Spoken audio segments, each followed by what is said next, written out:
believe that relationship-based sales has become one of those buzzwords in the industry, but when you see it implemented, it doesn't really feel very relationship-based. Today, as we conclude and wrap up the spring cleaning series, I'm going to talk about cleaning up your relationships. This is Dr. Nadia, founder and CEO of the Doyen Agency and creator of Straight Talk About Sales. Tune in.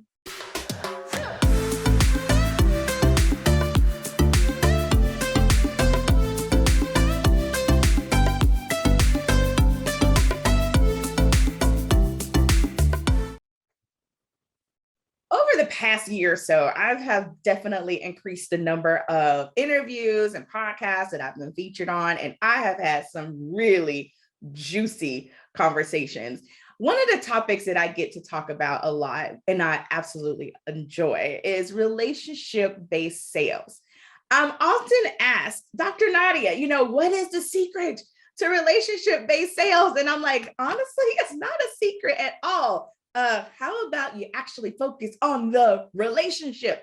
So today, as we conclude our spring cleaning series, I wanted to talk about cleaning up relationships in your business as you look at your sales system and your business as a whole. So the first thing is, let's talk about cleaning up your email list. For those of us who still leverage email and email marketing and maybe even doing email sales, there's a lot of, still a lot of misconceptions and in some ways deception when it comes to list size. And while, yes, there's definitely money in the list and there's definitely money to be made especially when you focus on relationships, I have also seen where there's been a large list, but it was really just a bunch of emails in an email system. When you started to look at the amount of engagement, the open rate, the click-through rates, and really started to do a little bit of digging, that list wasn't nearly as big as you would have imagined. And honestly, when you start to really think about how I want to grow my business, how I want to interact with people that I would eventually invite to work with me, and how I want to continue to interact with people who have already worked with me or are working with me or have worked with me in the past, then you really want to look at how do I want to engage with them. And I want to make sure that I'm keeping some regular touch points. And that's one of the reasons why I love email marketing so much, is it gives me an opportunity to continue and build a relationship with people. Because honestly, I don't get to talk to everyone all the time as much as I may want. And so this gives me another outlet and a way to provide that connection. But one of the things that we do, and honestly, we need to do it, that's why it's on the list, is look at our email list and we look at, if you haven't opened an email or you're not really engaging with the content, then we look at a specified time period. Typically, we try to do this once a quarter. So every 90 days, and we just get rid of those people. And I know if you're like me, someone who has building a list has not come easy, it can feel very daunting to say, Dr. Nadia, you're telling me to intentionally go into my CRM and delete people? Are you crazy? But come on, let's be honest. If they haven't opened an email in 2 years, do you really think they're buying from you? Like, seriously, right? And if they miss you, because let me tell you, this has happened. I've had people that hadn't been engaging, deleted them, purged them from the list. Now, I will tell you this, I do have emotions. And so I sometimes will delegate that to someone else. Or if I do it, I just don't look, right? That way I don't get to see, I don't get caught up in the stories, right? It's just do the task, delete the people, move on.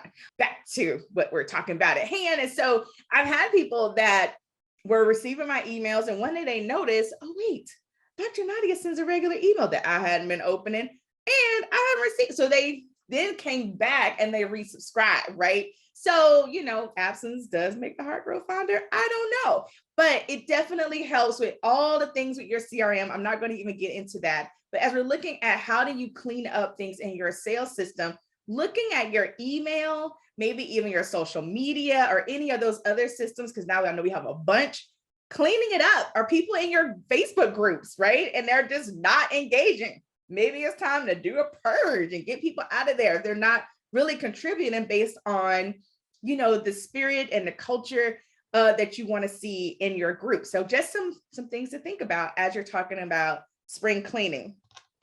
The second thing is on the flip side. So this isn't necessarily a cleaning activity, but it's definitely one for you to really consider incorporating into your day-to-day as just part of your sales strategy. And that is creating an allies list. So you may be asking, Dr. Nadia, what the heck is an allies list? So glad you asked.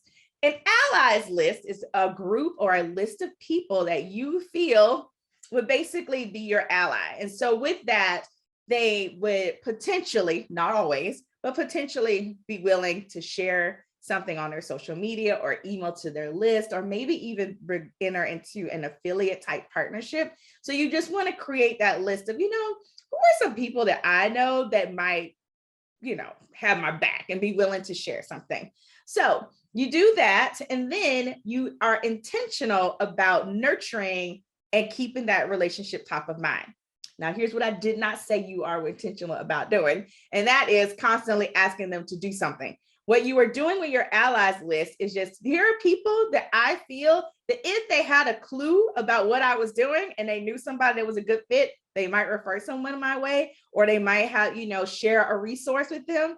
You want to start there. And then you want to genuinely, no strings attached, make it a part of your business development process that you continue to nurture and work with that relationship, whether it's scheduling time for coffee chats, whether it's, send them a holiday card, send them whatever. Think of something fun and make it happen. But you want to definitely keep those relationships, and you want to nurture and keep those people, keep those relationships with those people so that you're top of mind for them, and vice versa, they're top of mind for you.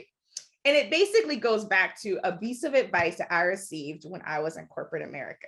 And it was basically, it was two pieces. One is probably very irrelevant for us right these days, is one, don't ever let your resume get dusty. So I kept my resume updated when I was in corporate.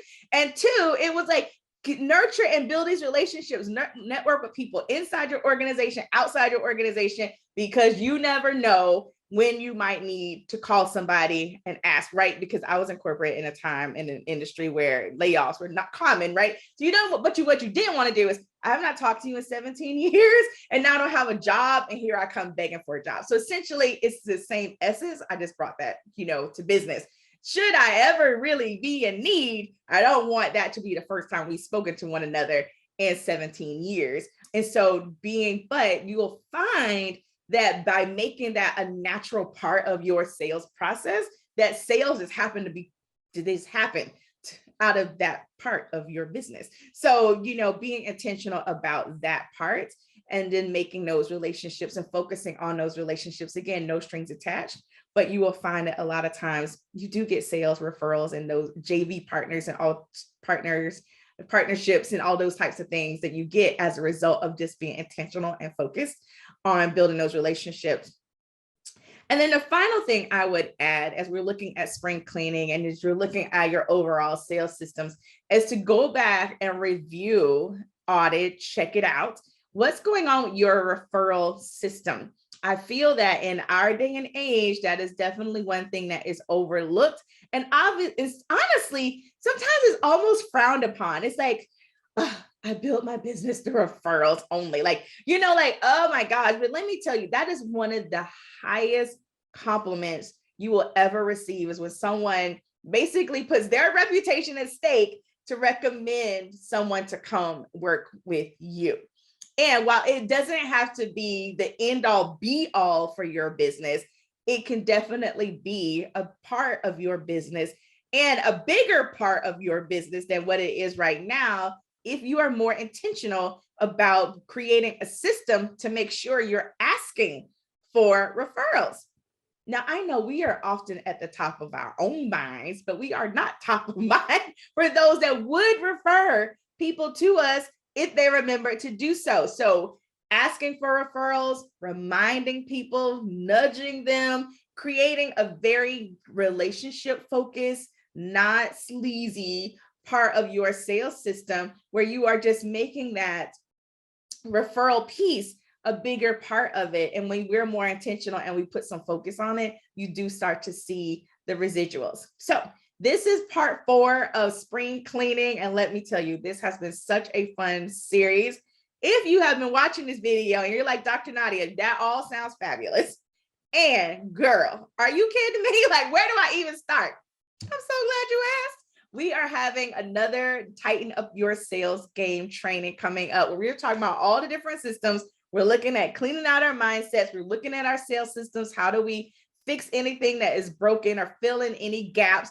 Definitely going to talk about referral systems, and I will share more about my consistent sales method and how that can help you create more than enough revenue in your business so that you're not having those months where you have more month than you have money. So to learn more, to reserve your seat, head on over to tightenupyoursalesgame.com, and I look forward to seeing you there. This is Dr. Nadia signing off. See you again real soon. Bye-bye.